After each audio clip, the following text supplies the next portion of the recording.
A cost segregation study identifies and reclassifies property assets to shorten the depreciation time for taxation purposes.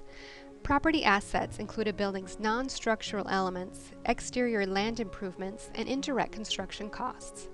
The primary goal of a cost segregation study is to identify all construction-related costs that can be depreciated over a shorter tax life, typically 5, 7, or 15 years, than the building itself, which is typically 39 years for non-residential real property. Property assets found in a cost segregation study generally include items that are affixed to the building but do not relate to the overall operation and maintenance of the building. Land improvements generally include items located outside a building that are affixed to the land and do not relate to the overall operation and maintenance of a building. Reducing tax lives results in accelerated depreciation deductions, a reduced tax liability, and increased cash flow.